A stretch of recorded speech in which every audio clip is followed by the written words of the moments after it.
I'm going to call to order the Transportation, Energy, and Utility Committee's meeting at 5:11.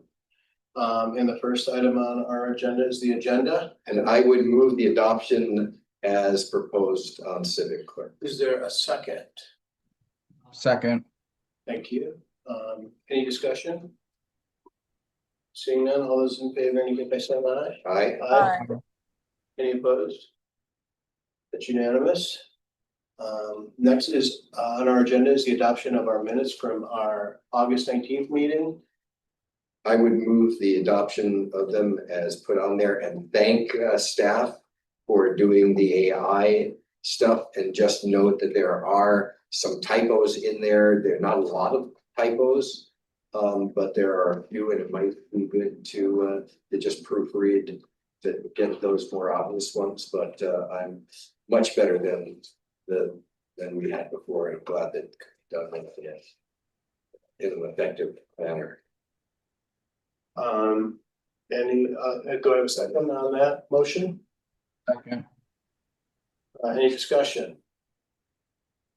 Seeing none, all those in favor indicate by saying aye. Aye. That's unanimous. Or any opposed? That's unanimous. And next we're on the public forum. So I must have a list here. Or maybe there's no one here. Anybody here in the room for public forum? Not yet in the room. Is there anybody online who wants to speak on public forum? Indicate by raising your hand, and I see former Councilor Sharon Busher. Hi, Sharon. Go ahead. Oh, hi. Sorry, I thought there was someone in the room, so I apologize. Yes, I have two items that I wanted to speak to briefly. The first one is the communication regarding the Public Utility Board and Commission and BED. And I'm going to give you the perspective, which is who I am, of the resident who initially, when this appeared on an agenda for the city council,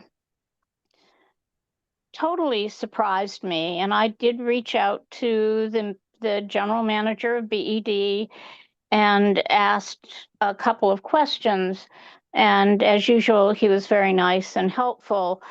But this communication and the response, I understand BED is going to work with this external audit and move to improve I'm not going to call them deficiencies, but they're the items that were identified. But for a member of the public, it really shook me, and it continues to baffle me why this whole situation wasn't identified earlier by those external eyes and sort of came to a head. And it's troubling to me as a resident. I have great confidence in Darren. I have 100% support for BED and public utilities. But this shook me a little bit. And I think that for those of you who were maybe not caught off guard because communications might have occurred in executive session, I think once again, there's a reason for executive session, and there's a reason to keep the public somewhat aware so that it isn't perceived to be bigger than it is. And I just really needed all of you to hear that. So anyways, and then later on in your agenda, there's the issue with the audit from the auditor from Maine and the wood chips, et cetera. And that is more in keeping with, okay, we are external eyes and forestry, and we're looking, and things are really good, but yes, you can make these improvements.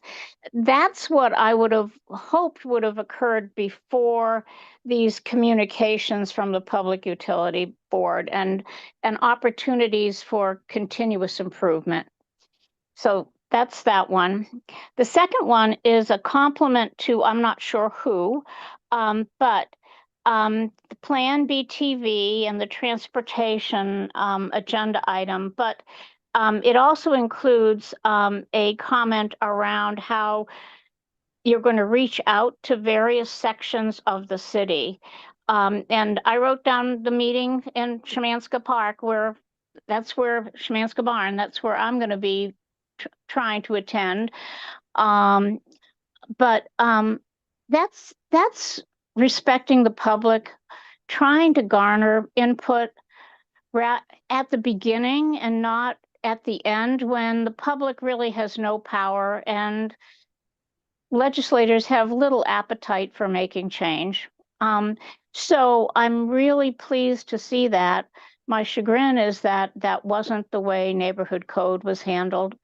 Probably the biggest zoning rewrite since the implementation of zoning in Burlington. And I feel that that was a huge disservice to the residents of Burlington as a whole. So having said that, I want to compliment whoever put out all those different meetings that are taking place throughout the city. I really value that. I hope people will seize the moment and get informed and let you know what's good and what isn't addressed, etc. But thank you so much for listening to me. I appreciate it. Thank you, Sharon. Is there anyone else who'd like to speak in public forum? Indicate by raising your hand. We're using the raise hand function on Zoom. Going once. Going twice. I guess I'll go ahead and close public forum then. And move on to our deliberative agenda. And the first item is an update on PlanBTV 2050 mobility, the transportation plan aspect of it. And I'm not sure who's, are you leading it, Philip? Correct. Okay. Thanks for letting us come and discuss this with you. We have discussed this before a couple of times. Philip Peterson, Senior Transportation Engineering Planner, Public Works. Also position public works engineer. We're lucky to have Parsa. He's actually just finished his doctorate in transportation. And so we have an amazing resource to work on this plan with the rest of our team, which is pretty good. We have a great team. And we're excited to talk about PlanBTV 2050 and what we'll be managing, which is we'll refer to as PlanBTV mobility. And there's a lot to discuss. We're working with 4 different teams. But before we get into that, I at least wanted to touch on a motion that the TEUC put forward last year, talked about the transportation plan as a future effort, and the TEUC put forward a motion with a few different things, just some items, and not to really like get into the details, but just so you're aware that we're aware of your motion. The consultants, when we hire them, will be aware and be incorporated into future work as we work through the transportation. Might you remind us? We can. This is that. This is that, right, and you'll be able to review all this later. We'll talk, we can talk more in depth, but not to speak pejoratively about it, but it's small in comparison to the large plan effort. So let's get into that. So really what we're doing, I would say about a year ago, Chapin, myself and Charles Dillard met with the mayor in her office, and she said clearly to us, I do not want the different departments of the city working in silos. I want you to work together. And so heard that loud and clear from the mayor and other elements of the city. Please work together. And so that's what we're doing. The PlanBTV 2050 is really 4 different plans that will be worked on in collaboration. We meet once a week, 4 different departments to discuss where we're at, things that we're doing. We actually had a 3-hour meeting just to talk about visioning and the public engagement process for the project, which is a major component, as a previous comment from Sharon Busher mentioned.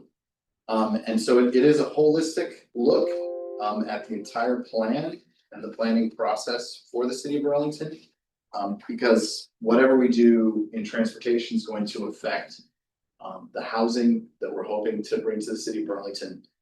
So let's get into the details. So the Office of City Planning, which is gonna be managing their portion, the comp plan, PlanBTV 2050, and they're kind of like the head of the ship, and that's Charles Dillard and Sarah Morgan, principal planner. So they're managing that portion.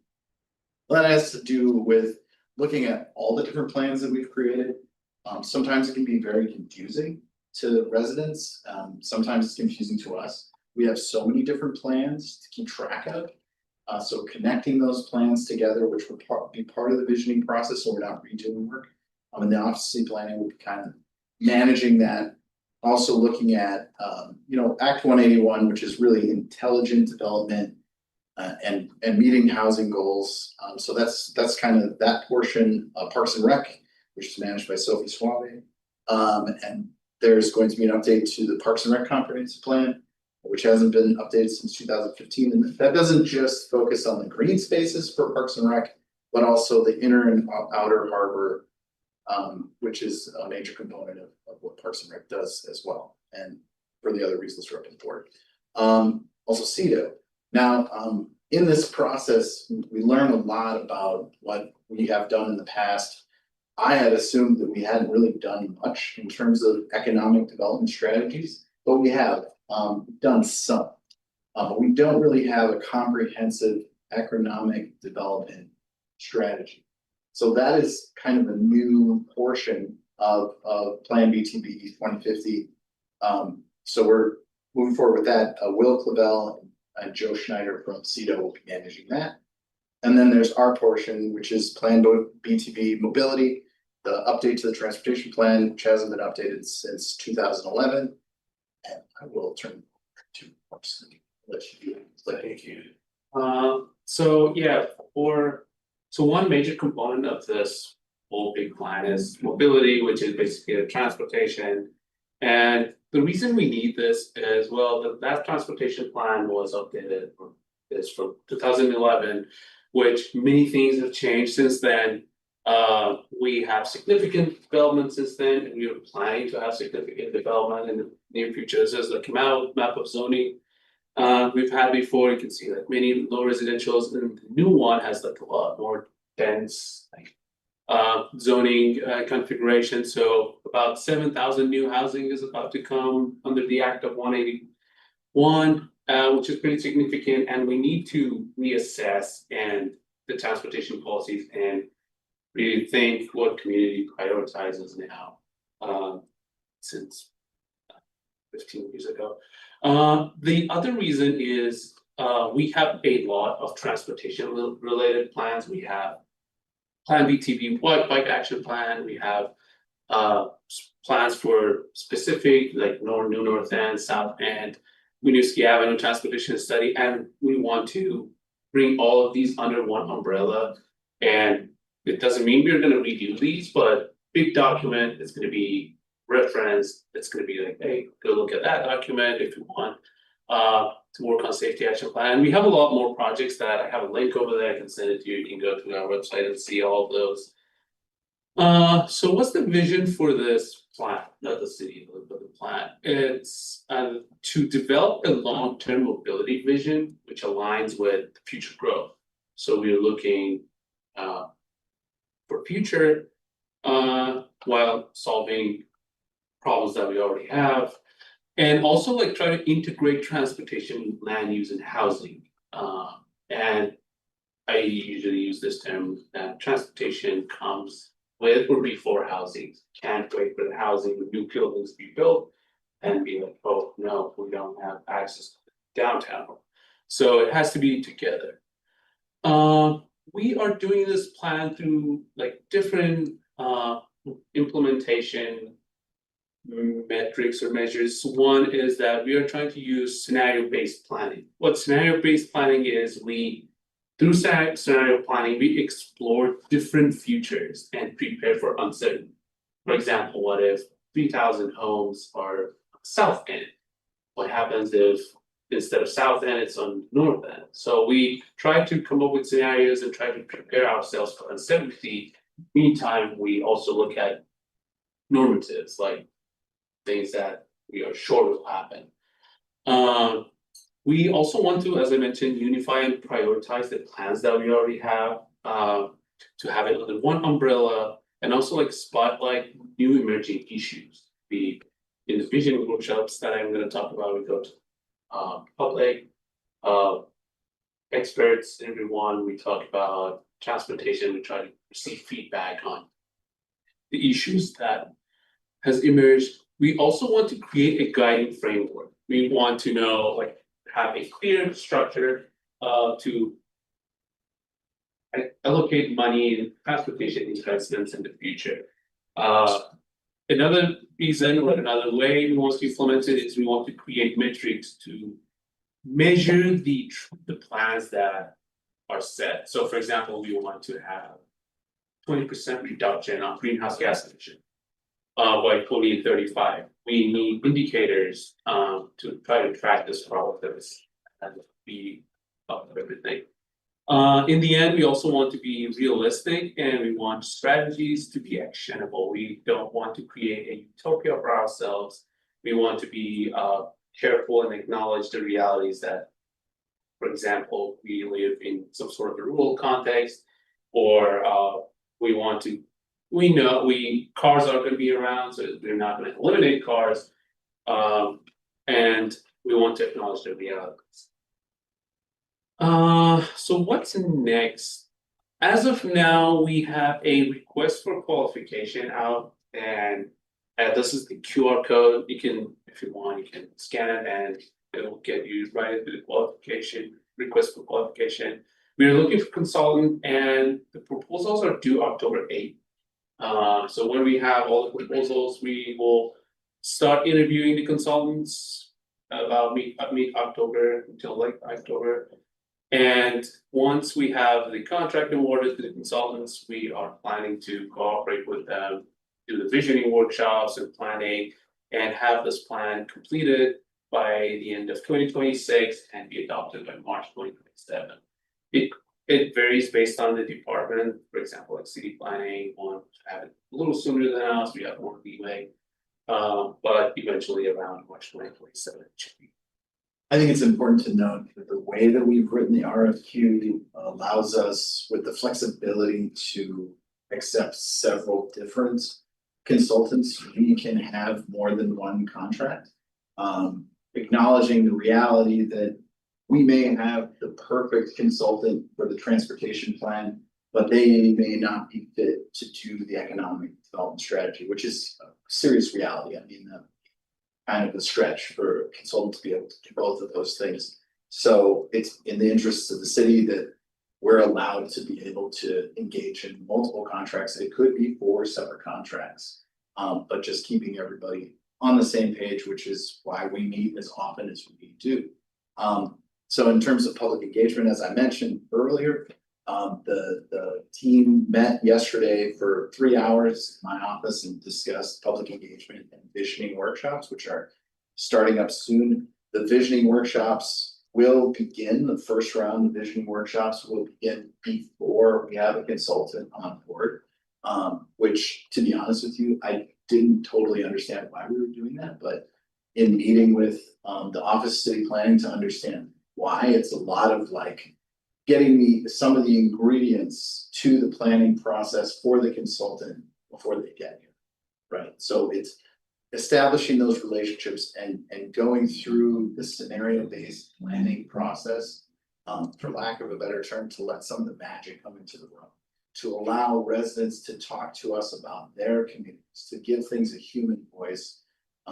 And so once we have some of those more objective, subjective ingredients, we can present those to consultants once we have them. So we have some dates. One date that we're pushing off is the South End Visioning Workshop. It was just too soon. It was going to be next Tuesday, but we decided we need more time to be able to get those dates out to the public.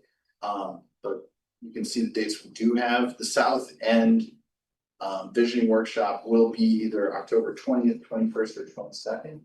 We're just nailing down a location and making sure that that's all set. But we're also looking at other ways of engaging with the public through the office of RAIB. And then we also are looking to establish a relationship with the TCB community as well. I'm happy to take some questions and discuss the transportation plan and PlanBTV 2050. Thank you. Committee members? You want to hear from committee members first? Committee, well, Committee. Committee. members. committee members, I'm both things. yes. Um, You wanna go first? I have a quick question. Okay. I never have questions. So go. Could you go back to yes. So being representative from South End. I don't want to add more work, but I see, you have Old North End, you have Old East End, those are divided up. South End, you really have Pine Street area where we are now, and then you have more of the hill section area, which is a much more residential type of neighborhood. I just wonder if it would make sense to have two separate discussions. Because I think that when I think about the vision for those two areas of the city, it's quite different. But, just wanted to put that out there. I think there's a possibility of doing a session and leaving room for both, but I mean, I think it's input we can take for sure. I would say that being a resident of North End, Mark can co-sign on this. The North End could be broken up into like same 5 thing, yeah, different absolutely. segments. So, at a certain point, we do understand that, and we can take that feedback and bring it back to the other offices to see what folks think about that. Yeah, and I'd just be curious to hear, if you all see a benefit of having it together and maybe there is a benefit for somebody on South Prospect Street to hear from somebody, down in the Lakeside neighborhood and to understand. I mean, for the visioning workshop, there's several components. One component, everyone will have an opportunity to discuss citywide. So someone from the South End can look at things from the entire city and be like, hey, this thing in the New North End or this other thing in this other area of the city, I have input on that. So we're not limiting the input citywide, but we do want to focus on what's going on in your area of town. So, I mean, that's the input. And we don't necessarily want to tie them down to this specific area if they are interested in, if we have both areas in the map, for example, to interact with, they can always do their part, so it's doesn't necessarily make it less helpful if we have to combine. And it's a visioning for city, so we're gonna have more than one, there's another one, which is a follow-up for this. Once we have a result. Yeah, once we have consultant, could be broken down into, I think we can have these, together. But that was a good comment. Just to tag on there for a second before I turn to others, I do think the transportation issues up on the hill that we deal with in the council around residential parking things. Sure. The impacts of the university and the medical center are different than the transportation different, issues that we have down here where we're gonna see a lot of development stuff, so it'd be good to have space, whether it's 2 or 1 for both sets of concerns, because I do think they're sort of different transportation ecosystems. It's a pretty good comment. We also want to have visioning boards. We don't have to necessarily separate the meeting. It's good to have a big turnover so that people can communicate. We can have 2 separate boards for them to interact more easily with part of the neighborhood. Good comment. I mean, I think Charles Dillard, who's the director of Office of City Planning, has mentioned more than once that he does, and we also see this. We want organic opportunities to see where the community kind of, wants things to go. I mean, we're not robots, and the residents aren't robots, so want the human voice to come into this process. And so that's definitely good input. Well, let me pile on. I don't actually think it is a question of would you like to do it? I think it's absolutely necessary, and the clearest indication of that was the outrage that happened around the resident parking, right? There, and if you look at the way the transportation system works here, Willard Street, which is a place that it goes right through Champlain, yeah, that's not just UVM, but it is the major way out. And as long as we have got problems getting through the center and west part of the city, then Willard Street becomes a prime area to go through. So you've got the UVM, both parking and the sort of the transportation flow there. You've got the Champlain, you got not just that as being a destination, but everybody in the north end trying to navigate through. So I actually think that trying to fit it into well, there is an old East End, but if you identify this as old East End, folks by Becca are not going to see themselves as being part of that. You're not part of the old East End. Right? I mean, really, when you look at that, I mean, one I could think get about there. it like above the hop. Exactly. It's where Sharon lives, and they're very clear on that. So so let me pile on that and say that it's something that I think should be embraced. Not these type of meetings, but I think that you need to somewhere in this process make sure that you add neighborhood groups. I can think of folks, you'll get good information from folks like on Rose Street. I know how hard that has been, that relationship has been, but those hard relationships are important for us to hear. So I think that whether it's a dedicated meeting or it's a solicitation, that is really important. There are these big groups that I did not see identified here. The Burlington 2030 district is a group which is in the linked to the business community and transportation of their employees. It's really important. Most of the folks who were locked up in wherever you got locked up are like commuters, going from work. Even Mark could be considered that this is a work opportunity. So that's a really important thing.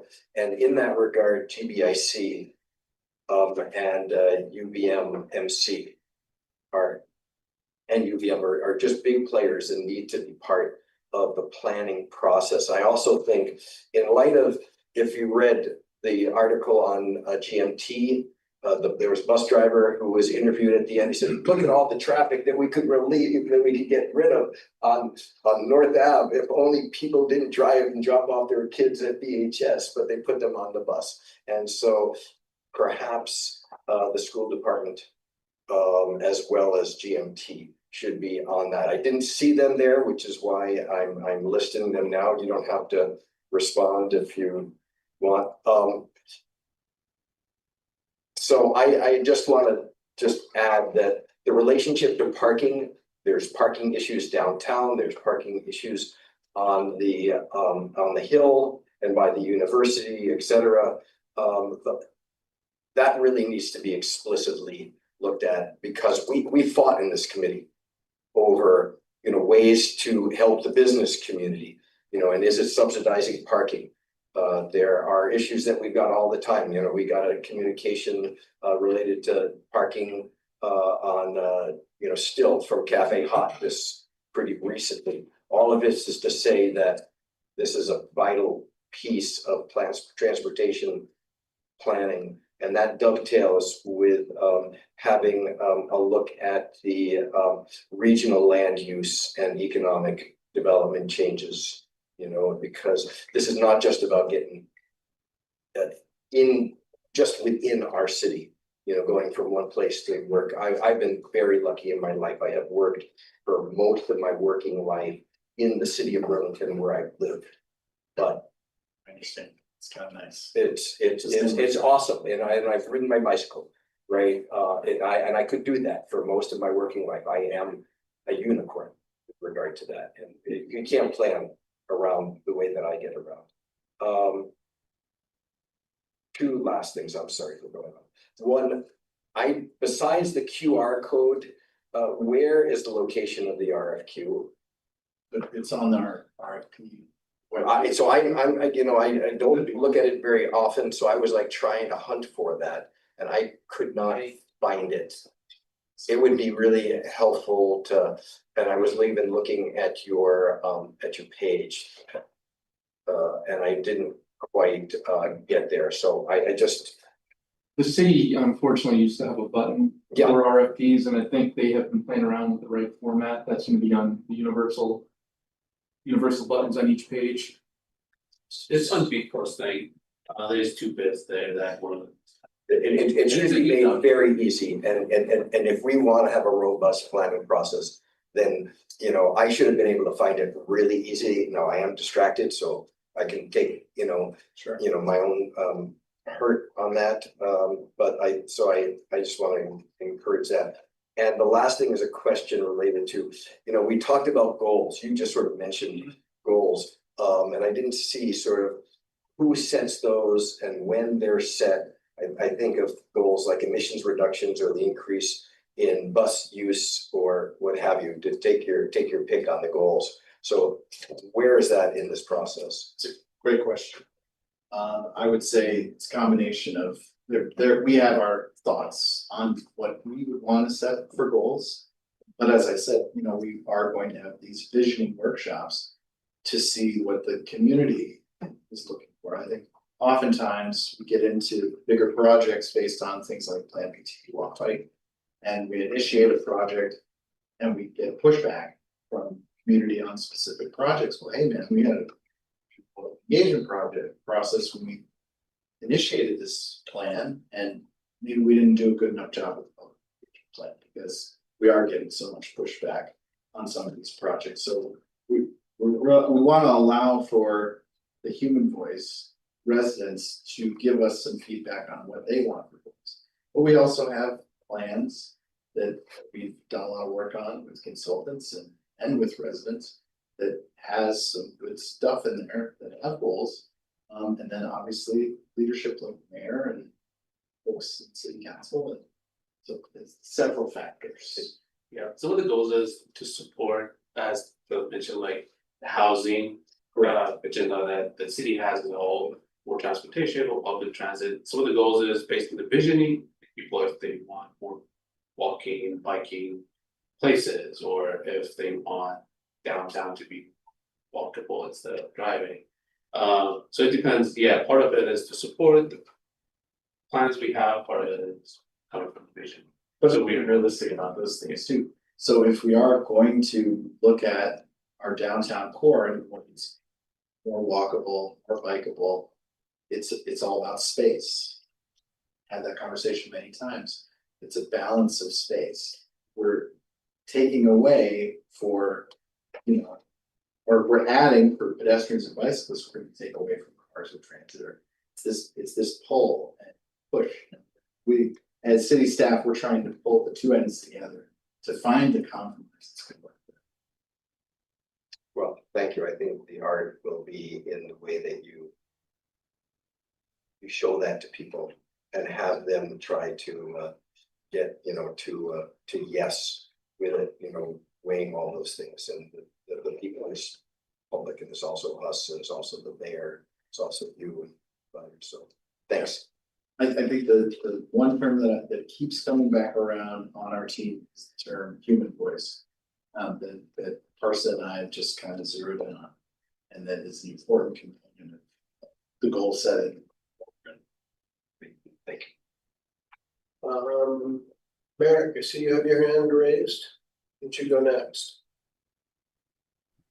Thank you. So the first suggestion, I guess, or comment that I have is making sure that the student voice is heard here. I would include I would include like our high school students in addition, but I'm really talking about UVM and Champlain. So whether it's reaching out to UVM SGA or the Community Coalition and the the organizations that are similar over at Champlain College. I think those are good outreach tools that can hopefully reach the student body and provide that input because yeah, college students are a fifth of our population, and often are kind of need to be that outreach. It needs to be made on our end to actually reach them. And then the other thing was, I agree with what Councilor Bergman McKnight have said with their suggestions, and I wanted to emphasize the collaboration and the planning, short, medium, long term around public transit because it wasn't explicitly stated in this presentation, though it was alluded to. So acknowledging that, but definitely like we saw in South Burlington how GMT rerouted its bus lines to accommodate for and support the new development that is happening in the city center of South Burlington. And so yeah, in the short term, how does that look with our Burlington bus lines? And then in the long term, what does public transportation look like as Burlington develops? And if the demand is being met, and if that demand is not being met, what else can we do as a city or as a region to ensure that we're reducing car traffic and we're supporting our residents who do not have cars? So thank you. Thanks, Merrick. And I'll weigh in now. Of the plans on the slide 11, where you had a bunch of plans that were integrated, this is not transportation specific, but I didn't see the open space plan on there. I don't know if that's part of the discussion or not. It's really not part of the BPRW comprehensive plan, or maybe it is not. But I'll just mention it. Yeah, I mean, I think if we tried to create a slide that had, I know. it's definitely a part of the discussion. The open space plan is something that Sophie and I mentioned yesterday briefly, although our meetings focused on the visioning workshop, all the plans that created, and they're all distinct, and they all have goals that a lot of them overlap with some. There are also these tensions like the ones you described around, like with the open space. See, is it parkland? Is it open space?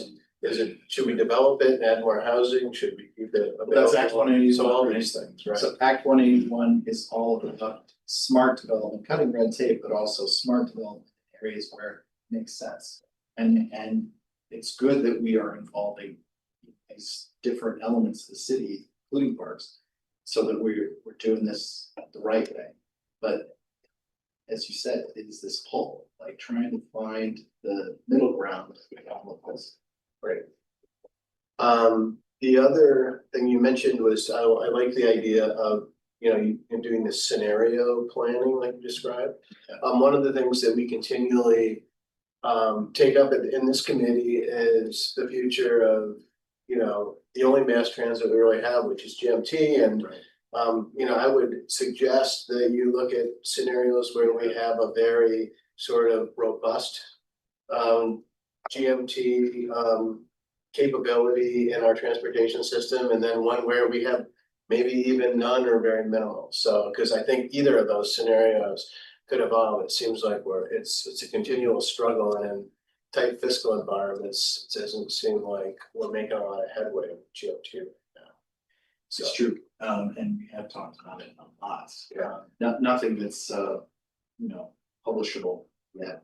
But it's a major component of what we're looking at. And actually, the Office of City Planning, Parks and Rec, myself, we took a class at the University of Michigan specifically around scenario planning. Transit is a positive solve. I want to add that I kind of an advocate of transit, so every chance I get this planet talk about transit. We have some. It's a big component. It supports many things. It supports walking and biking. It supports housing. It supports low income people. So, Supports everybody. yes, it's a very huge part of the plan, and once we have the consultant, we definitely will have a transit component in this scenarios. Right, and it's tough to set these goals around transit when our external partner. It is an external partner. Transit, we don't really have the ability to, we can't tell them what to do, I mean, we give them input, we have a say mission, but it is, it's a, excuse me. I guess what I'm suggesting is you have a flexible plan that can accommodate the two extremes of in the scenarios, and maybe something in the middle as well. Right.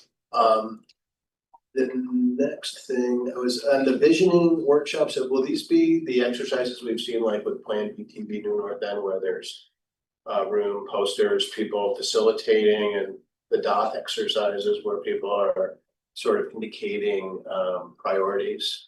Is that what you envision for the visioning exercises? Yes, yes, part of it will be educating folks.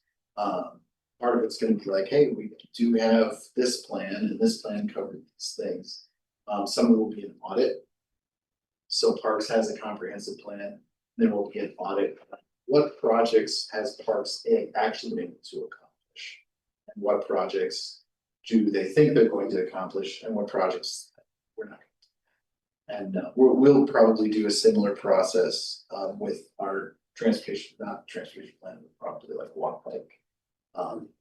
So folks aren't just coming in totally without information to work off of. Do you envision a survey or another to collect sort of maybe even like survey questions, but also I'm thinking about, the stuff that isn't covered that you might not have thought of, that, particular residents that are unique to certain neighborhoods perhaps, or just sort of more edge cases of things that aren't considered in like the bigger plan, that residents would have an opportunity to sort of flag for the committee. Definitely. Like, Yeah, in each visioning workshop, we have, I think the last, just like 4 parts. The last part is for them to speak freely what you love about your neighborhood and what's your vision, regardless of like specific plans or themes. And we also are doing a survey, online survey that I'm about to talk about. There are a lot of nuances that we need to work on, but it's gonna have some open-ended, okay, after the visioning workshops that you were in, what do you think, like something, and it could be open until like end of January, February, so they have the chance to like come back again to their survey and yeah. and so they'll also have an opportunity to give you some open-ended comment on. Yeah, For sure. yeah. Okay, good. Excellent. And then the last thing I'll say is I did talk with Charles Dillard, and he had suggested that the PAC would be comprised of some city council committee membership, and ordinance is one, TEUC is another, and he mentioned a couple other, maybe CDNR, and forgot if there's another one after that. But and so this committee will have a member on that. So I'm just putting it out there. I don't know what exactly the commitments will be, but it's I think it's going to be at least monthly to bi-monthly meetings through the duration of the plan. So I'll just put it out for now. If you're interested, maybe we can discuss. And I guess that's all I had. So are there other questions from committee members? Well, thank you for bringing this to us today. Look forward to seeing it's exciting work. Very exciting for me too. I'm one of those people that when they do something and want to put it out there, hey, I've done this. Yeah. I use every chance I get, like, hey, I've done this. Thank you. Okay. And we'll go ahead and close this item and move back to our deliberative agenda. Next thing on our deliberative agenda is an update on the emission reduction energy efficiency.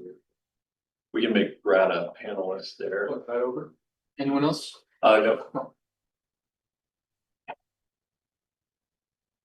Welcome, Brad.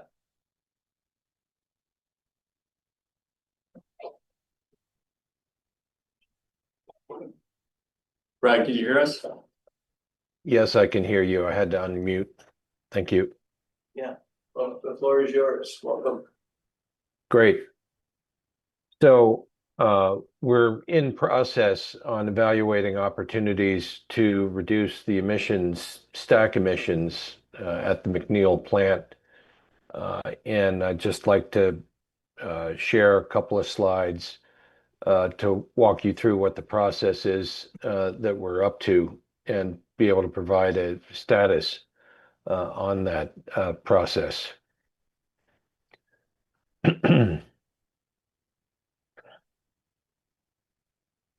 Brad, have sharing ability? Okay. You should. Brad, if you have any trouble sharing your screen, just let us know and we will work through that. Yeah, no problem.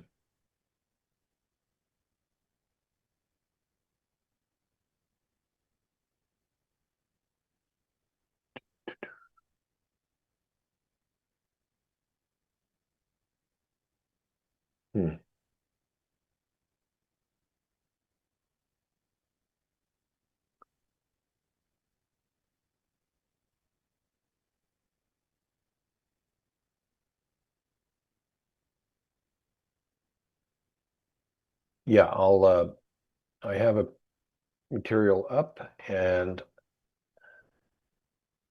Yeah. just trying to find it. Uh, So I think I'll use the PowerPoint slides I have and see how that works. Yeah, and if you have it, there should be a green share icon on your toolbar, either directly on the bottom or if you hit the three dots, that could bring you to the share option. And if that doesn't seem enabled, just let us know. Sure.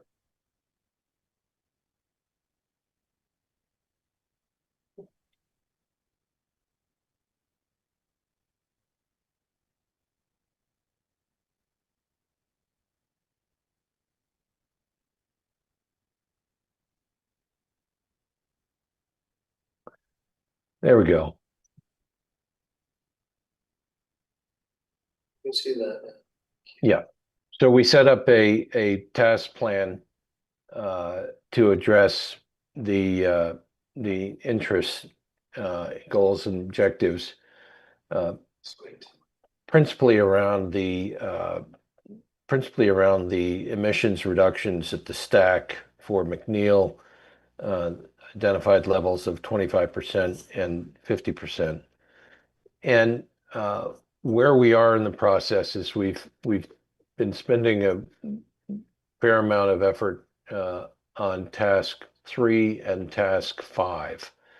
Task 3 is the characterization of the McNeil power plant, and that characterization is not just the plant specifically, but the role the plant plays within the system and also within the region. And then task 5 is the identification and evaluation of potential initiatives to reduce stack emissions at McNeil by 25% and 50%.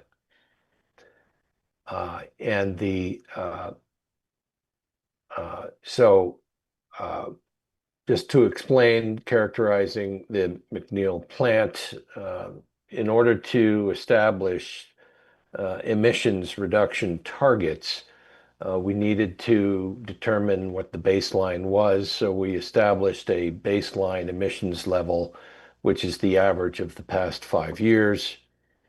And then we had to set targets for that represent the 25% reduction and 50% reduction at the stack for McNeil in terms of carbon dioxide emissions.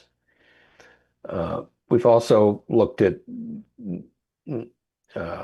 characterizing the plant in terms of its operating profile and financial economic profile as well.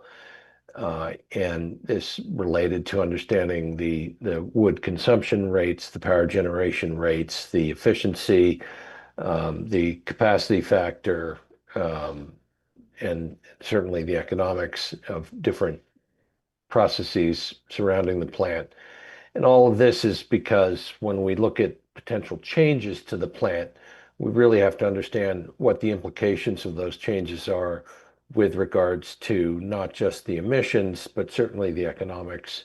And as identified in one of the goals and objectives or criteria for this process, to understand the economics on the citizens of the city of Burlington as well in terms of their electric rates. So we needed to have an understanding of what those implications are. And so with regards to task 5, the identification and evaluation of potential solutions, I'm going to share with you on the next slide the long list of potential initiatives that we came into the process to evaluate for McNeil. And I'll let you know these are not in any particular order, and there are additional initiatives that are embedded or subsidiary sort of approaches. But these are the main ones that we've been taking a close look at. And they're diverse, and I'll explain that in a minute. One, wood chip drying. We had that on our list. That analysis was done by a separate consultancy this summer, and we've taken a look at their work as well. The RNG blending, the idea exists to blend in lower carbon fuels into the combustion process at McNeil, and to blend them in at rates that achieve the 2 carbon dioxide reduction targets. And that RNG can come from multiple sources as well. It can be from landfills, wastewater treatment plants. It can come from cow manure. And there are different prices associated with those forms of RNG that can be purchased on the wholesale market. Wastewater treatment plant, we also evaluated the idea of producing renewable natural gas from the wastewater treatment plants that Burlington already has, as well as the Winooski plant. And the potential exists to produce RNG at those facilities and pipe it presumably to McNeil to reduce the emissions.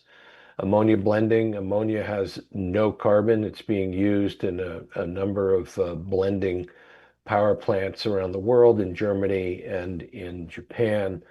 And so we took a look at blending ammonia in the combustion process. The next 2 are on the list, but fortunately, those are actually implemented at McNeil to good effect. Preheating of the combustion air, in other words, capturing the waste heat on the flue gas and preheating the combustion air coming into the combustion process. Air fuel optimization, the system already includes air fuel optimization to maximize the burn and the efficiency at the power plant. So good to see those are already in place. Carbon capture, Europe is ahead of the US on this area in terms of carbon capture associated with wood-fired power plants, typically referred to as wood CHP in Europe. And so we've done the assessment to see what it would take to capture carbon at McNeil. Biomass gasification, as you know, that was the DOE project that was accomplished. Frankly, we're not going to recommend that going forward. Oxy-fuel combustion, that's a subset associated with carbon capture. And again, if it is included, it would be part of the carbon capture initiative. And circulating fluidized bed boiler. At this point, we're not really suggesting ripping out the whole center of McNeil and replacing it with an entirely new combustion system, given the age of the plant and the level of investment that would require. Organic ranking cycle is another approach to capture waste heat from the stack.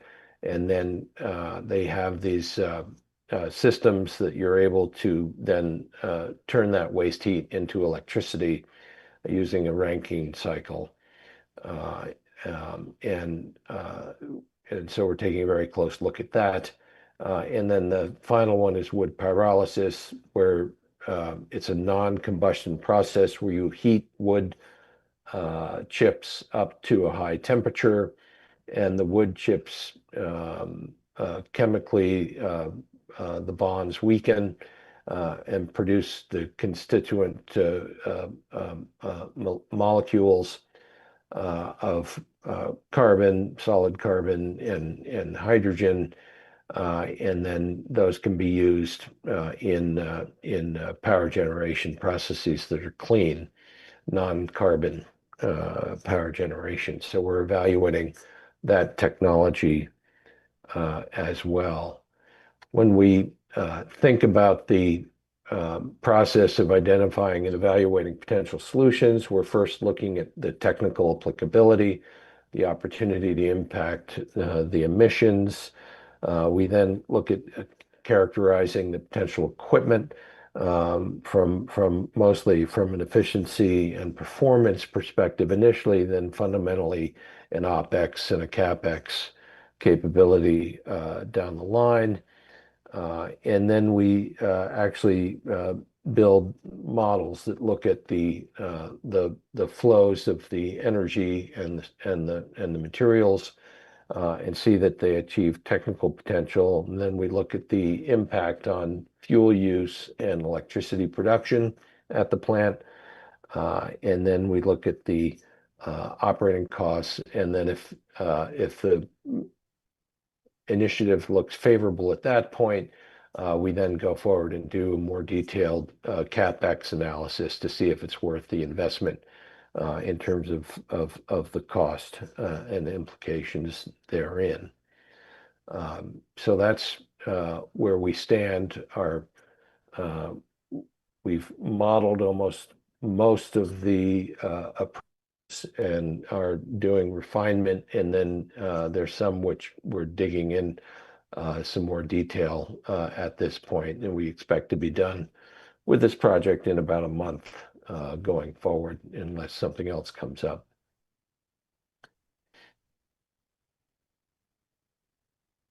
Great, thank you. Is there any way we could get the slides you presented today so that we could attach them to the meeting agenda? That's certainly easily accomplished once any sort of logistical. Okay. Thank you.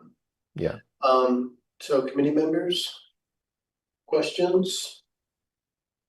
So what exactly at the end of a month, and obviously I'm not trying to hold you to that exactly, but what would be the product?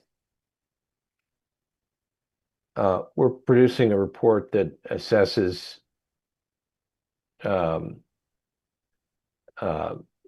well, the report is it's got a number of different areas, but the main area that we've discussed today and the main area of the study is really to identify potential initiatives to reduce carbon emissions at the stack of the McNeil plant by 25% and 50%. So we'll actually have a very detailed assessment of what could be done to achieve those objectives. Great, and that'll include the cost and the level of reduction and over a particular period of time? If there are favorable initiatives, they will have that level of detail. The ones that are not favorable, what will you provide us? The data that told us they weren't favorable. So, for example, if you want to buy green ammonia, which is a zero carbon fuel, at $600 a ton, and you can feed that into the McNeil plant, we will show a chart that shows what the impact on the fuel cost will be for the plant. And the fuel cost would rise from about 12 million to 20 million a year.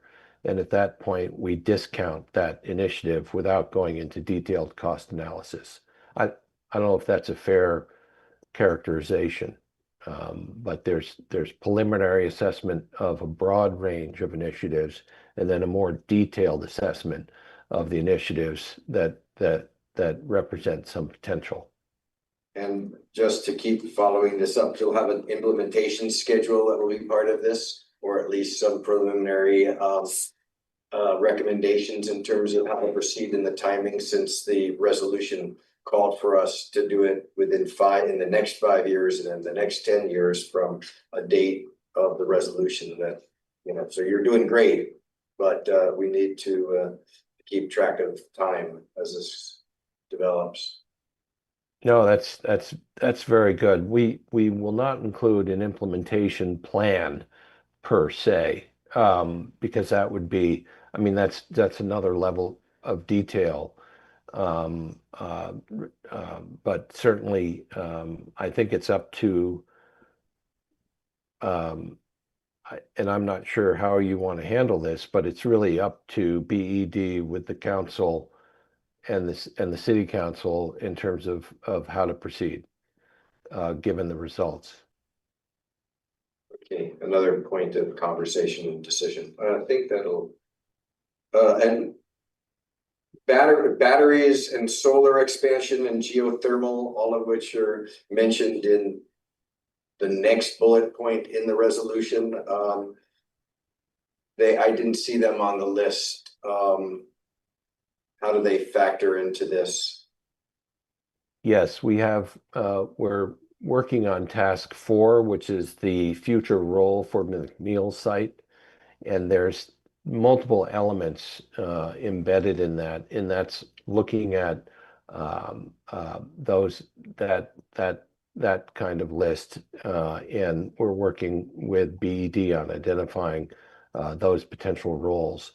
And there's couple different ways to look at that. One is, you know, what are the potential uses for the site, I guess, with or without McNeil. And then the other is, I mean, that's principally it. And will that conversation be in this report, or is that in another report? No, that's in this report. Okay, great, thank you. I have exhausted you all with my questions, so thank you. No, those are great. Add a little addendum on that one. We actually have a battery storage RFP that we've received responses and we're evaluating. And we still have joint owners, obviously, but we have permission via an agreement with the joint owners to pursue battery storage at the site up to 5 megawatts. So we're currently evaluating, and my understanding is, unlike many incentives that were in the federal legislation that were ripped away, that commercial battery storage remains through the 2030s. So we have some ability to potentially continue evaluating that and looking at a project, and if we're successful, to bring something to the council for approval there. Thank you. Other committee members, I can't see Merrick anymore. This we made My questions were answered for now. Thank you. okay. No. And Jean asked my questions. I guess the only question I have additionally, besides having the slides available so we can do a little bit of our own poking around on the various technologies you mentioned, is you said that you'll have a final report in about a month. Should we schedule you for our next TEUC meeting, or which I think is tentatively 10/28? We're going to do that later, or would you want to come in November? I'd prefer to have consultation with BED on how we're proceeding. That's fine. We're having a major update meeting on the project next week, and it would be ideal if we could maybe make that determination then. Okay, But we are happy to present at the appropriate time. excellent. Thank you. Yeah. We appreciate you coming to it. There's no other questions or comment from General Manager Springer. I would just say we enjoyed working with Brad and Catherine, the Valerity team.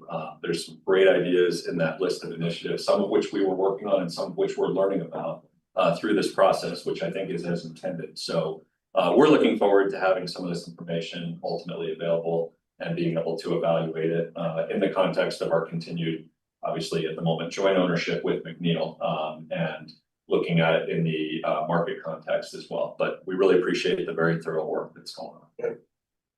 Well, thank you, Brad, and we look forward to having you back at a meeting soon. Excellent. Appreciate it. Thank you. Okay. Thanks so much. So we'll move on to our next and final deliberative item, which is the forestry report. And I know we have John who's here in person today. I'll sit over there so I can see more people without people Yeah. coming in the next. Please. Thank you.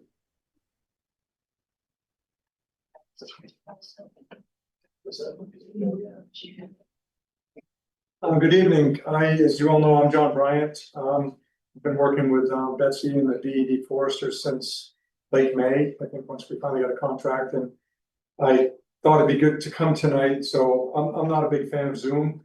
I had other reasons to be over here today, so I'm glad I could be here to primarily answer questions about the report. I'm not going to go through the total report, but I will highlight some of its background material that people have an opportunity to see.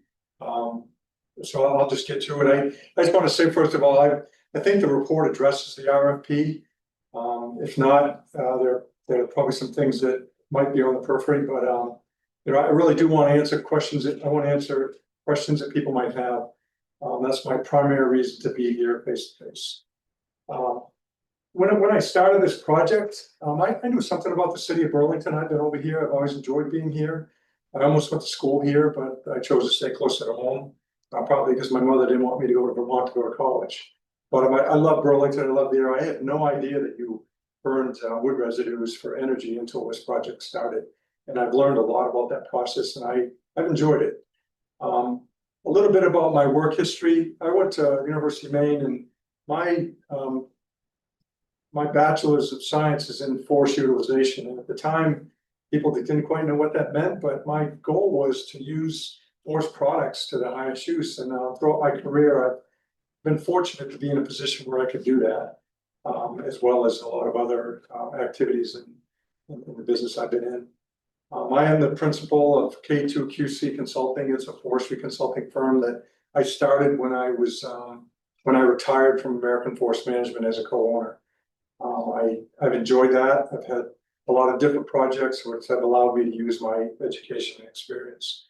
I want to say first of all that I was impressed as more I learned about Burlington Electric and how they go about certifying where the wood residues come from. And I also learned that there's been a fairly rich history of constant overview and constant reports. I had an opportunity to read a few of those, and they were interesting to see what people had raised and what had been addressed over the years. And then we'll get to some of my recommendations later in the report. I went to great lengths in the acknowledgements to acknowledge Betsy and her foresters, because they were very open and really helped me educate the McNeil system. Saved a lot of time by doing that. Some of the certification requirements, and they obviously took me around to some of the suppliers which I would have been lost. They spread across a wide range of geography in Vermont and Northeast New York, which is very impressive that you can draw material from the active jobs at work. As I said, there's a lot of rich history of continuous improvement, and I hope this report builds on that. I think I'll just go through the report, and then at the end, if any questions come up, that might be more efficient from a time standpoint. I'm just skipping ahead to some of the discussions I had with logging service contractors, because as I read through the RFP, I realized a lot of the questions that were being raised in the RFP really came down to how the logging service contractors interacted with the McNeil plant and the process they used to go about extracting timber from the jobs that they were on. I was really impressed with the diversity of loggers. There's no one logger out there. They all have a different approach to the timber harvesting that they do. And that's based on the landowner objectives, what needs to be accomplished there. And it's not one size fits all. And I kind of went into it wondering how that would shake out. And it was interesting to see the the variety of systems that are utilized, and that speaks to the terrain in this part of the world. And all the loggers, when I asked the questions that I did, spoke really high of the McNeil system and the opportunity to provide chips into the Swanton yard and directly to McNeil where that happened. I've learned a lot over my career about loggers and the economic challenges that they faced, especially in these times. It's not an easy business to be in. There's a lot of headwinds, a lot of high costs for them. And I think loggers do a great job working through that system to make sure it's as efficient as it can be for them and to ensure that they're profitable. The margins aren't there for a lot of loggers. They really have to work hard to assure things are done efficiently. But I think those challenges will remain, especially with the fact that the diesel that they use is a volatile piece of and price component for them. It's a major part of their business, and there's no getting around that. The loggers were clear. The McNeil system is important to them for their business viability. It is a low value product that they use to continue to assure that they accomplish the objectives that they have on any forest management plan. But it's also an important revenue stream. The margins are not high, but it is a regular flow of wood that they can move where they can't find another home for those pieces of the tree. One of the reminders when I started this and we started to visit the jobs was Vermont's challenging terrain. It has a natural beauty, but when you're trying to perform timber management, it is a very challenging area, probably even more challenging some of the lands that I managed in Maine. The landscape's been worked. It's a working forest over here, and it's nice to see, and that's one of the attractions of the state of Vermont in this area is that the lands are worked as much as you can, and then there are places you just cannot work those lands, and they just grow trees, and it's part of the natural beauty of this area in Vermont. You all know that. When I visited the logging service contractors, I thought about it a while, and I put in the report the 4 main questions that I asked to try to understand how they go about extracting timber, the value timber from the waste material they produce. And I thought they were very open and honest. And I did my best to capture those comments because I think it speaks to some of the challenges that they're under, and then some of the relationships that they build with the BED foresters. They rely on the BED foresters to help them with some of the regulatory issues. They have consulting foresters. Sometimes they have staff foresters for the lands that they work on.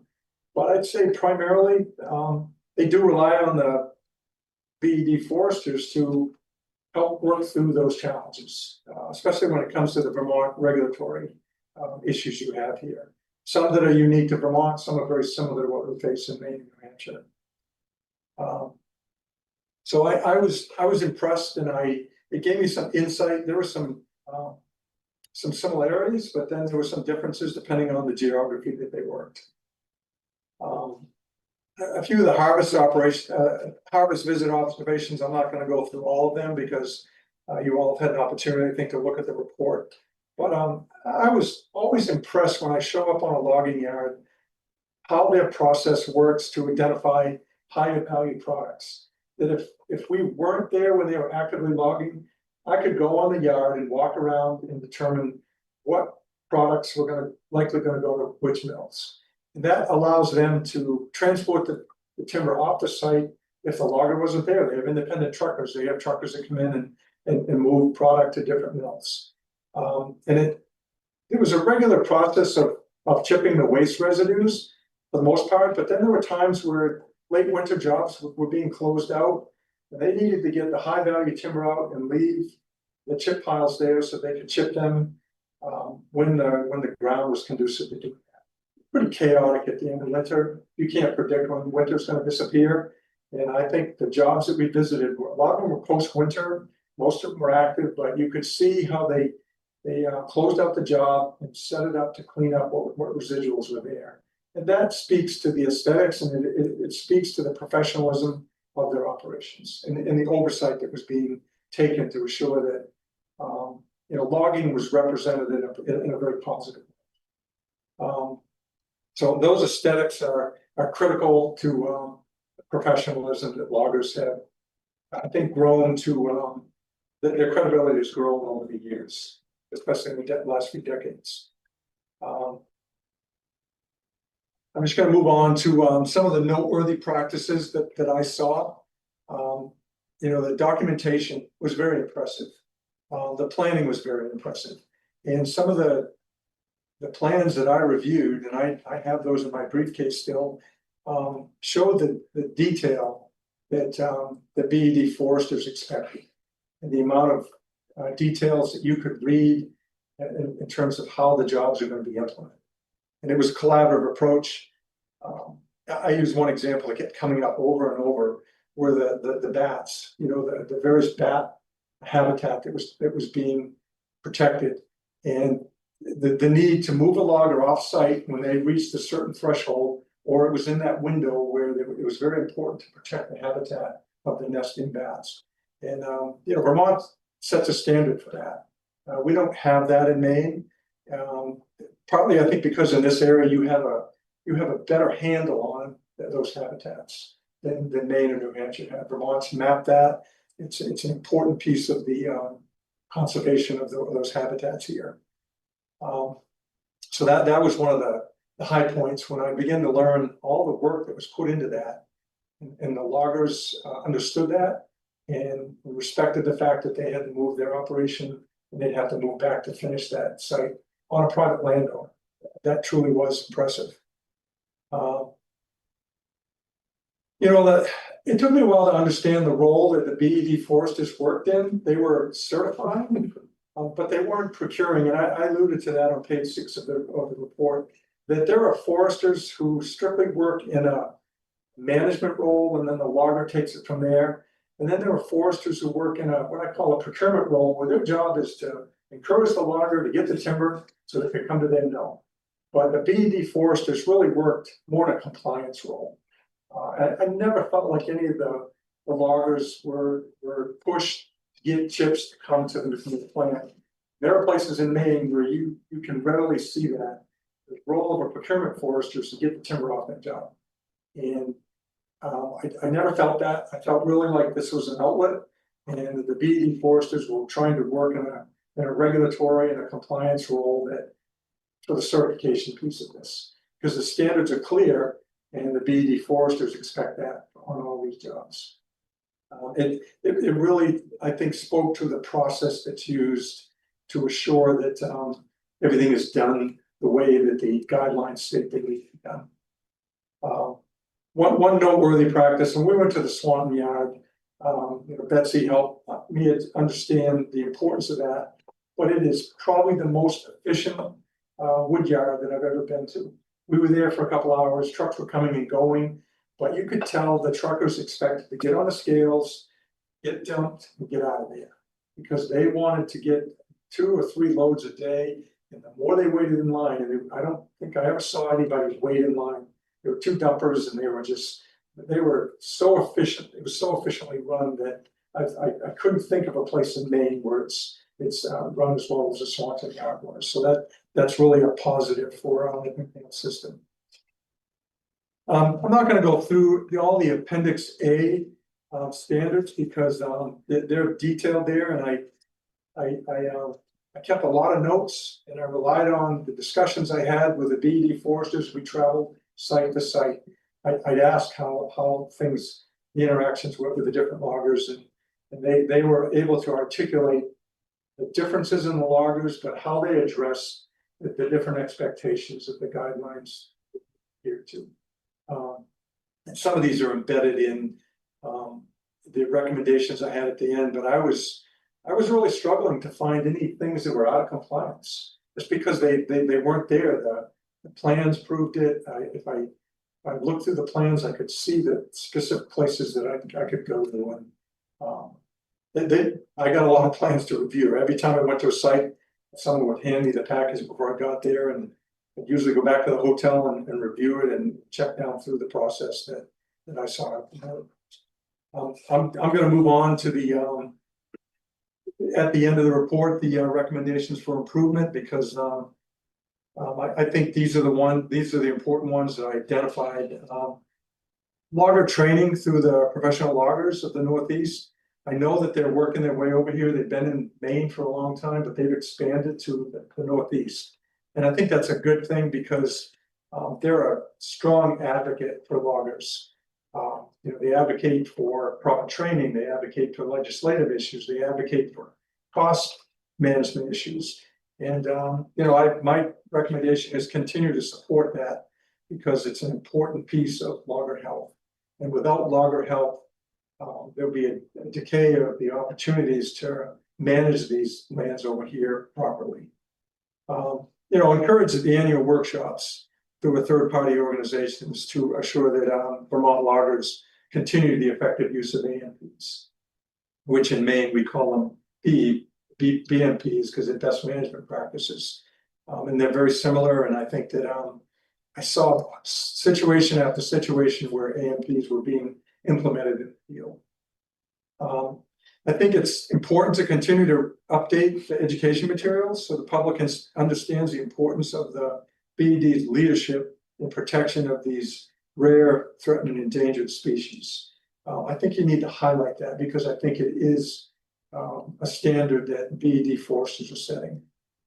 And wherever you can, encourage regional development of alternative bioproducts facilities to utilize the low value residues. You know, the information I saw, Vermont forests are growing faster than they're being than current removals, which is true of every Northeast state. But there's a lot of material that grows out there, and it's good for a variety of reasons. And I just, wherever you get the opportunity to support low value markets for wood, do it. It's the foundation of good forestry manufacturing facilities. I read a lot about Vermont's Act 250, and whatever you can advocate for pragmatic improvements, I think it's undergoing review now, and it's a good foundation, yet it needs to evolve with the Vermont public and rural culture over here. There's some tension there, and I think that tension's a good thing, because it raises the specter of what improvements are necessary to evolve for the future. You know, there's a program supporting loggers' compliance with AMPs. It's a grant-funded cost share program.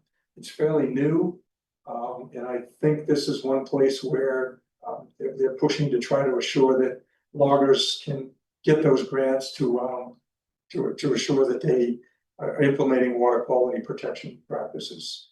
I know you have received some of the most dramatic storms in the last 3 years that have really created some major issues along your waterways. And loggers are aware of that, and they're concerned about, is this the future, or is this an anomaly? And you know, when you have two in 2 years, I think it's no longer an anomaly. And I consider a chain of custody process to improve the verification of chip supply and origination of wood residues. I think it's always good to know where the chips come from. I think BED foresters have a good sense of that. The state doesn't have a trip ticket policy that Maine does. And I think the discussion I had with Betsy before we came, it's constantly being tossed around. And the value of it is it's something that's important, probably more important from a timber security level than anything. So I just continue to evaluate that and see what the merits are, because once one entity takes it on, they'll lead the way, and then you want to be sure that it's proper for the Vermont forest. Is there a need for that? I'm going to move down to the harvesting policy, which was really a big piece of what I was expected to review. I do think it was funny. Betsy handed me an old one. Betsy handed me a new one, and And I looked at it and it was, I think the presentation, the quality, the graphic design, that you don't have to put a lot of time into it, but I think it improves the professional appearance of it. Because there's a lot that's embedded in there, but if you can dress it up a little bit, I think the public will look at it in a very different manner. And I think that's really the audience for a lot of the documentation of that. Section 1 talks about the Vermont AMPs, and I think in annual review education, I talked about that earlier. And the professional logging contractors in the Northeast will certainly step in and help with that, lead a training session. In section 2A, it talks about refuse. I think it's important to define that a little better than what it currently is to ensure that it's timely cleanup and there's a timely understanding that refuse doesn't want to be on the yard. A small collection is one thing, but when it starts to pile up, winter has a way of hiding it until spring. So I would just encourage that's addressed a little more thoroughly in documentation. And then 2C, I just added revegetation of landings with grass or natural vegetation. They will green up, maybe not as fast as you'd like, and therefore that can become an aesthetic issue that the public doesn't like to view. And then 5B, reword every effort should be made to put harvest products to the most valuable use. That currently to timber removed from the designated harvest plan would be utilized to the maximum possible value. I think it's just a nuance there, but I think restating that would be important when you're interacting with the losses. And then section 7, reword to state B, deforesters will encourage landowners to utilize a stumpage sale contract detailing the harvest plan, stand prescriptions, and a list of markets. I think that's important for the landowners who may not know that they're receiving highest value for their timber. Just some wording in there so that there's no question down the road when it comes to what actually is occurring when it comes to the transactions. And the last thing I want to say is, and I think it was addressed by someone in some public information that I did not. I stated that 72% of the wood produced in Vermont is burned, and I learned later that it actually is. You have such a robust firewood market here. I knew that it was important because I saw it on every single landing, but I had no idea how important it is to Vermonters. Probably more than any other state. Vermonters burn wood for a variety of reasons. So I stand corrected on that because there was information out there that I think I got to a point where I felt like I had addressed what was in the RFP and I wasn't going to dig anymore. So my apology for not finding that earlier. I'm here to answer questions. I think that's an important part if people have them. Great, well, thank you for that thorough report. And I'm opening it to questions. Yeah, just to say thank you. I've learned so much just now from this and from reading it, and it's fascinating. Curious to hear others' questions. So that 72, I saw that in an email, and 17.5% of those, if you add our chips, and 54.6 are roundwood fuel wood. So I just want to, that's the way that the breakdown on that information. So I just want to have you confirm, and we have Betsy in there here too, so if they can, or as well, I don't care, that the roundwood fuel wood is not being used by McNeil. That's firewood. That's all firewood. That's all firewood. Okay, so we From firewood processors. there we go. And that was a 2022 report. Right. It evolves, but generally it doesn't change dramatically. At some point it comes down. Yeah, any indication that? I mean, everybody burns firewood in their backyard. And, I guess a point I would make on that is there's not regulation on your wood stove at home. Right. So you can have a 40-year-old stove with no emissions controls or a brand new one, but nobody's checking. Yep. And there's no follow-up on the firewood processors. unless it's part of an integrated harvest that we're following. Everybody's got a chainsaw on trees in their backyard, and you don't know where that firewood's being harvested and how it's being harvested. So those were 2 points I thought that the bulk of the wood being burned, the majority is firewood with no control. Right. Okay. In looking at the numbers in terms of the limb and well, we step back and say that the resolution that this comes from asks for an accounting to the extent possible of the number of whole trees versus limbs, ends, and residues. Am I correct in in understanding your report is that 100% are the limbs, ends, and residues? And if I'm not correct in that, do you have a sense of the percentage that would be old trees that are low value roundwood or diseased or damaged, and sort of how that breaks up? That's a very difficult question to answer. With the amount of sampling that you'd have to conduct, I think it's more of a range that I could articulate. I was surprised to see the 2022 numbers. But from when I felt like my job was to go on the sites, observe what was going on, test that with some questions to get a feel for is truly what's going into the chipper. Do you have a sense, and so even if they were whole trees that were damaged or diseased, or really low value, they would be chipped, right? Because and they would get placed into that category of 17.5% that were chipped. Some of it goes into firewood. It's yeah, not, okay, yeah.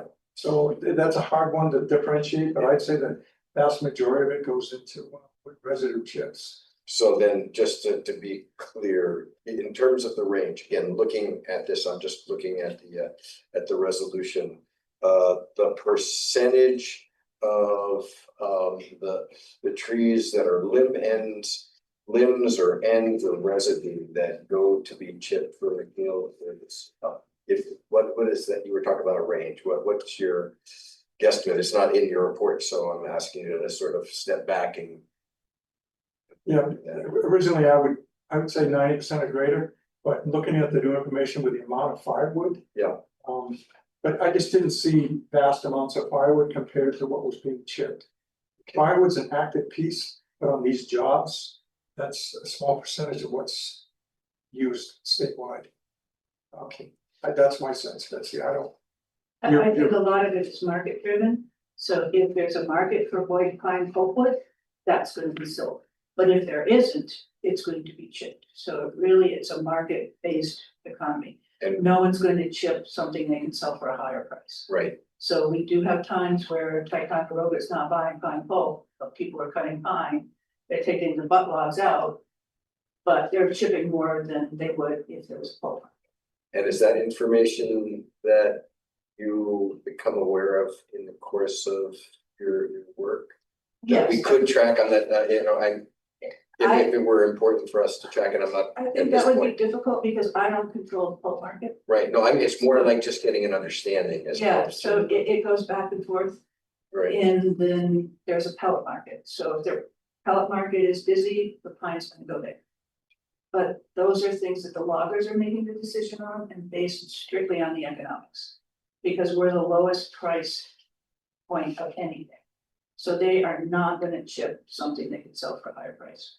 So it sounds like that's an area that if it was of a major concern, that we'd have to invest in investigation of that, because there's not any centralized way to follow the market. And it changes monthly. Sure. So it changes really in the demand of these other markets, Yeah. not our market. Yeah. Our market would be steady, but if they can sell it for pellets or sell it for pulp, they're gonna do that. Yeah, I mean, So akin to inflation, like when, you have testers to go to supermarkets and do that. That's the way we get that. And there's an agency, there's Right, yeah, but to no. date that I'm not. Yeah, I mean, there's the state report that every producer every user is supposed to file a report with the state of what they bought. So all the sawmills are supposed to report their saw logs. I report the chips from each county. But we all know it's voluntary. Just because I send in my chip report doesn't mean the local sawmill is sending in their report. The last question I've got is for you guys, Darren, Betsy, to comment on the recommendations that were made and your opinion of them and your commitment or relation to the implementation. When I can comment a little bit, we are members of the professional logging PLC. We're a supporting member in our budget. Darren has approved us being a supporting member. We work with Dana Duran, who is the head of that, with our loggers and the legislatures. I'm on a state implementation committee for a roadmap of promoting forest products. Dana's on that, some legislators are on that. This slow camp is brand new, but we work very closely with the state person that's running that. And we'll have our loggers sign up, and anytime a program comes up that they can participate in, we spread the word. We send out the announcements, we encourage them to do it. So we would definitely continue to do that. And I was just gonna say, Betsy, after just a few decades with us, is gonna be retired later this year. Position is posted, so we'll have a new chief forester later this year, hopefully. And this would be one of the things that I think we would talk about with that person beyond what Betsy shared, is just to take a look at the report and see which of the recommendations are implementable, and if there are some that are not, discuss why. But that was my thought, was beyond whatever we might be already doing, things that we could do for the future to improve, which was one of the things we wanted in the report. Then our new chief forester could be in charge of helping implement that. Great, I'd love for us to get a report just on what the results of that review is. We try to keep Betsy for as long as we could. Yeah, I'd like, yeah. If I could just add to the pulpwood chip dynamic, I learned that comes and goes, and one of the loggers was really clear when I asked him a second time, how do you know the market will open up? He said, if I'm cleaning up this yard, there's a hope that I could take it to a higher value market, it'll sit here and I'll take it there. I could tell they were so focused on optimizing the value of those trees. He almost frowned when I said it doesn't get chipped, it was last resort. So I was surprised how on again, off again some of those markets were when he was articulating through a last year period. And I think we've talked about this, but we have provision in our contract, not that it's necessary because of economics, but that says we won't accept what is coming from a harvest solely for energy production. So if somebody was to, for whatever reason, decide they wanted to go do a harvest and just sell chips to McNeil, they're not allowed to do that. Good. Thank you, John, for Yeah, this welcome. report. Appreciate it. And you guys, that's fine. Betsy, how long have you been in this role? 42 years. Oh my gosh. Just a few days. That's amazing. Thank you for your service to the city. Thank you. Merrick, you have questions? No, I don't think so. That was very comprehensive. So thank you, and thank you, Betsy. Much appreciated. Yeah, thank you. And Jean once again asked some of my questions. I did have a question that comes up as we talked about McNeil and the wood residue market. If it weren't for McNeil, what would happen with the wood residues on these various stands? I know that when we were discussing, we had an opportunity to go out. I think Jean went and I went. I forget who else was on the committee at the time, maybe Hannah, but we went out and were able to go and see one of these, only one. It was a place in Starksboro. It seemed like in that particular case, the wood residue, they would do the harvesting, whether McNeil was buying anything or not, but the residue that McNeil was buying, it wasn't clear to me if it'd be just left there or it would be removed. And so So maybe you could speak a little bit to that. I can speak to my experience, I didn't see any of those sites, and Betsy can talk about the times when McNeil was down. You know, without a market for that low value, it gets left in the stand. There used to be a theory, well, we'll just cut it down and leave it. Loggers aren't gonna spend time doing that, they're not gonna get it. It was an impossible task unless you paid them to do that. So a lot of times those trees are left standing, they occupy the site, they take up growing space. They tend to be the inferior trees, they will grow, they just won't grow. It won't be the proper forestry, I guess the way I'd say it. It starts to become a marketable harvest rather than a designed forest management, targeted harvest. So it gets left. Sometimes the material gets left on the ground, they use an inwards processor. It adds nutrients back to the ground, but a lot of landowners don't want that left on their sites. And these sites are so rich that it's not necessary to leave it there. These are some of the best soils that have been on a long time. And just as a comment, I would say, it seems that what you related to us is a lot of the standards that McNeil's has for the forest that they're buying residue products from. They actually help the biodiversity, or not the biodiversity, but to help protect some of the forest and the ecosystem there. Yeah, I mean, there's some of the better growing forests, the end result, and they're also, it's not like they go after every poor quality tree. I was amazed on one site, two sites we went to where South Clifford actually marked the trees that they wanted left because they were back loose trees. And they were left. I mean, I looked around and said, why didn't these trees get cut? Said they're desirable habitat for the bats.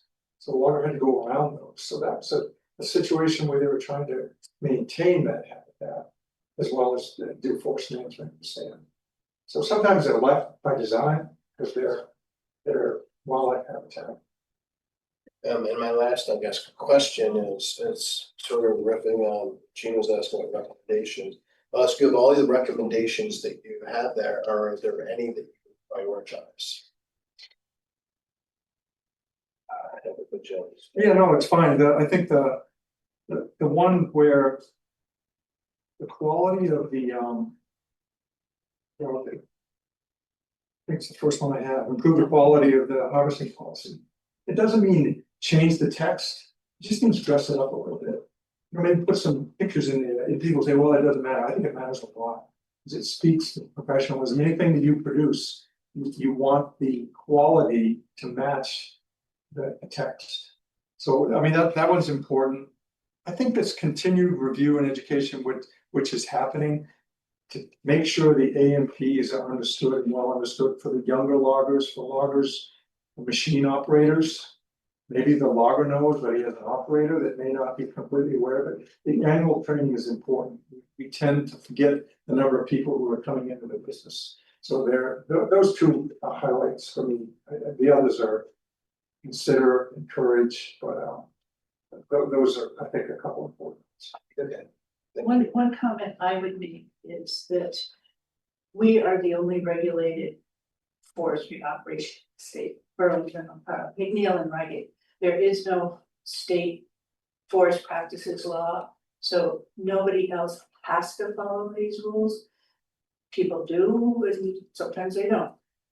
Particularly with the bats, we are the only place that really focuses on maintaining the bat habitat, and the state really appreciates that because we have control over so many acres where they can have confidence that we're protecting bats, where other loggers, maybe they do, maybe they don't.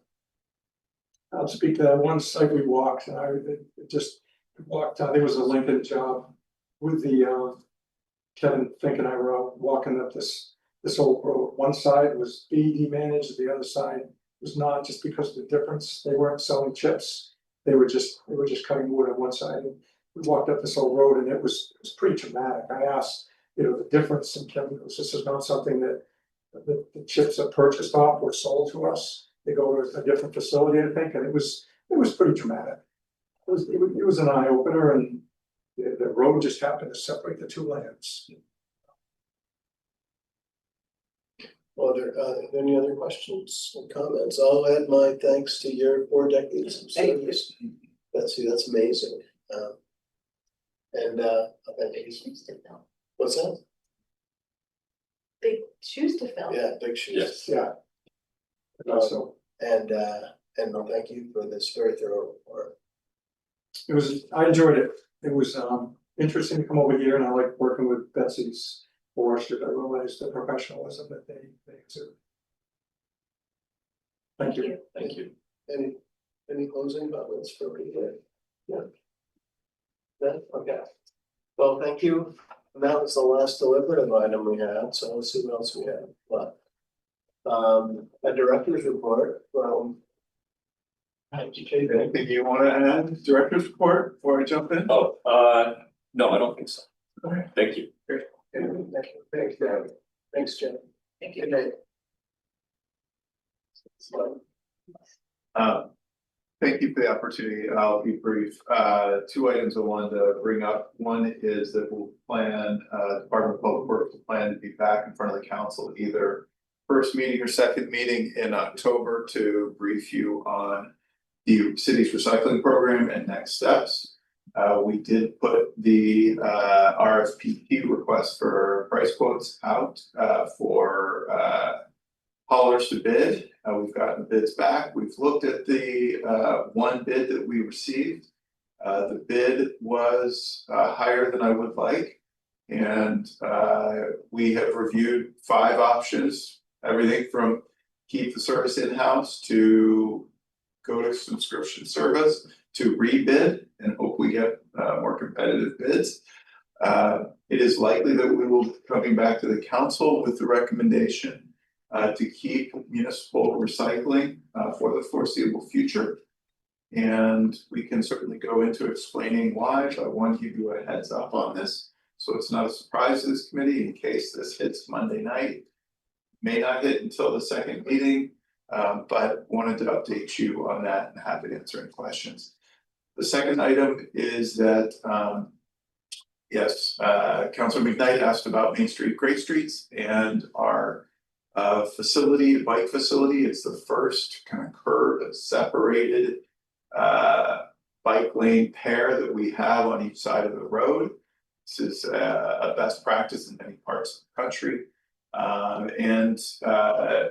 Councilor McKnight and DPW are hearing questions about how it'll work. Will there be conflicts between bikes and pedestrians? This is a design similar to many communities in frankly Europe and how it operates with facilities, putting the bikes and the peds more at the same grade and a different grade than motor vehicles. It will require a lot more plowing than our traditional bike lanes that are in the road. We believe that this is a well-designed facility. It will require education and frankly some ordinance changes, because right now in the downtown core, bikes are not allowed on the sidewalk. This is a bit of a different facility than a sidewalk. So we're actually working with the Walkway Council now to kind of develop the ordinance changes that can then be the springboard for the education on how we work with the public. So happy to answer any questions. I shared a kind of a conceptual rendering with Councilor McKnight on what it's going to look like. Obviously, you can see some of the colorized pavement where we're going to have the dedicated protected facilities. They will not be in some places curb separated with pedestrians. In some places there will be trees and tree wells separating the pedestrian and bike space. But this will be a learning experience for the community, as we have not had any facility like this elsewhere. And other than that, we should talk about scheduling the next meeting, but happy to answer questions on these 2 items. A little more, just to give a little more, even more context of why I brought that up, and thank you so much. Yeah. And I should have probably CC'd the rest of the committee when I said that question, but I was moving fast. So I'm happy to forward what she had sent me. But, you know, as we come closer to the pause in construction, a lot of people are walking around on Main Street. And there's pretty good awareness that the project's not going to be fully done. So I've had some folks talking to me and saying, well, is this it, and is that it, and I said to myself, I don't even know where these bikes are, so I better find out. And then there's also been, I think we've all been hearing, what I would describe as rising concern in bike speeds, which is mostly something I hear about on the bike path.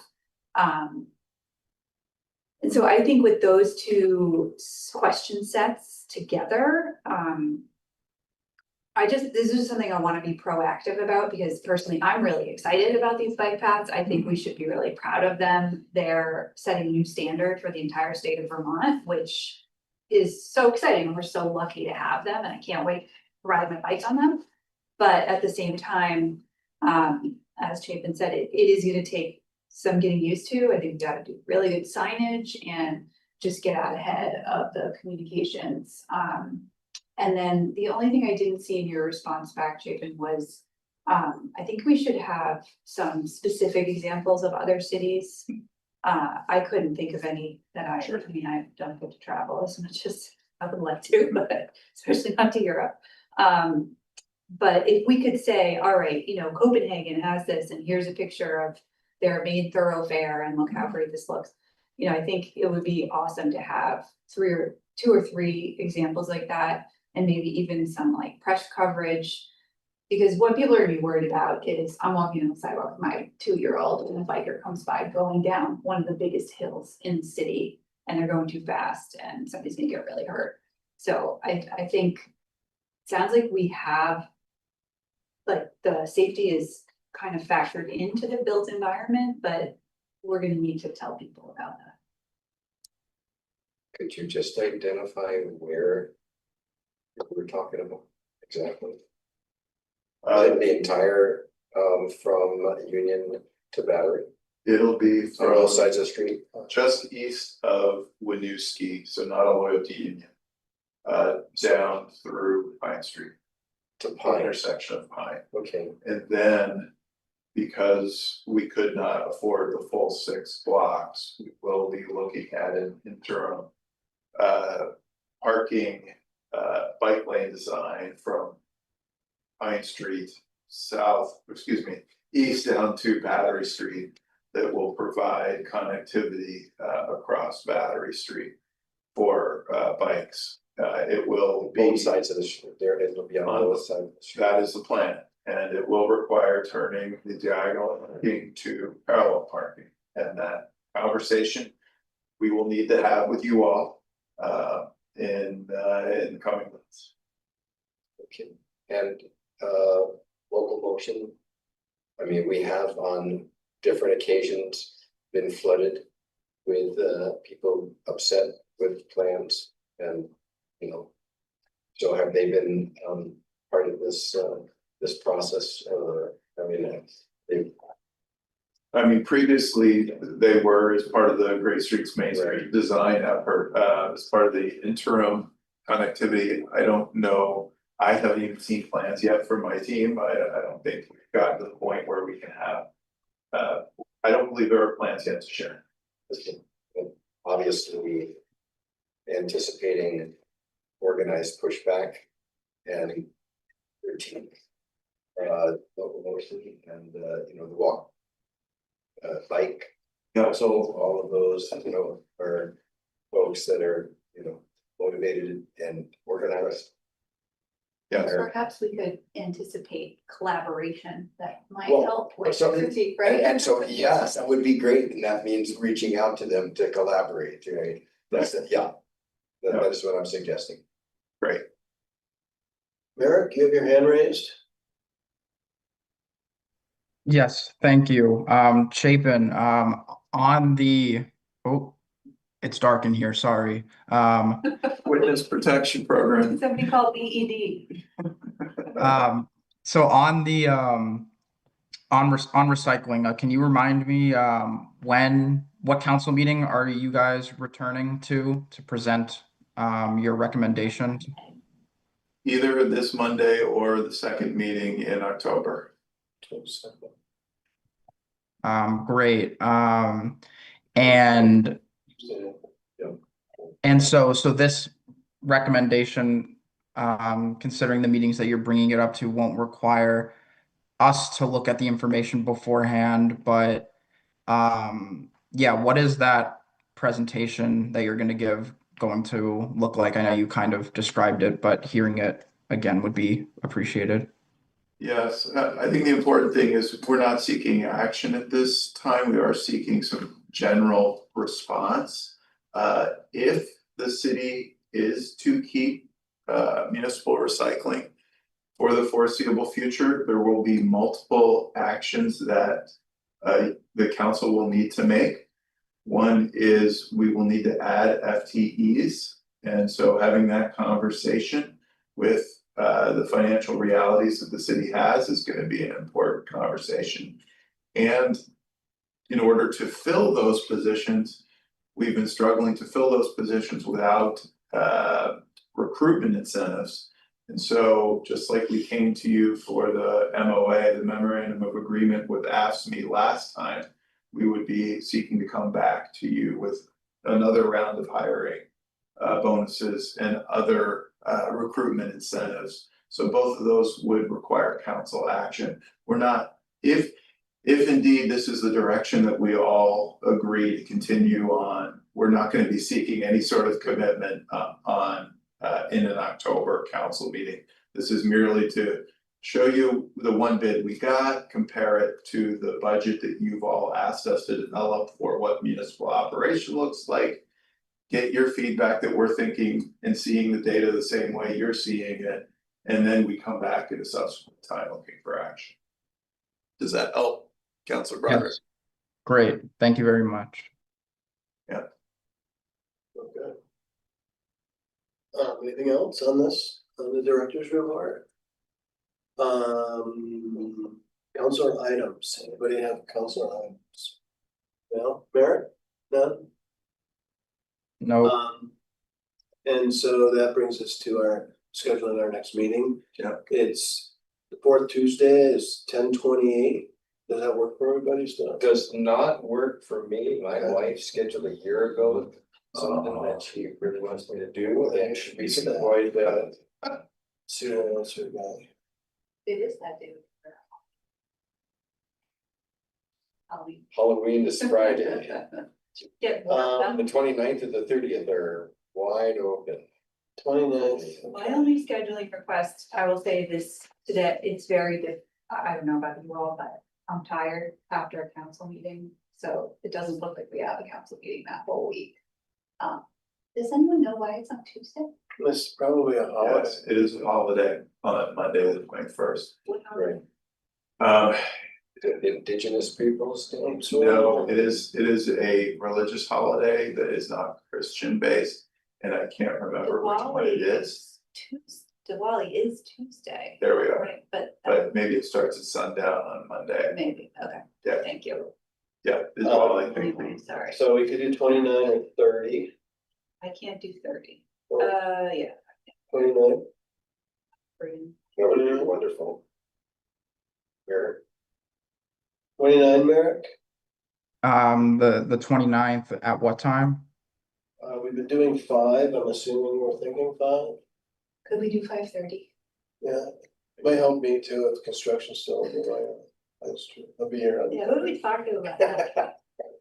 Yeah. Like I said, it is your fault. Most popular guy in town. So we are talking Wednesday, October 29th. Correct.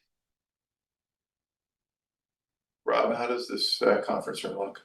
This conference room is good, so we're good to go here. Okay, Yeah, okay. 5:30 on the 29th. 5:30 on Early. the 29th. Thank you. My wife would be very, Wendy was very happy. Not 5 AM.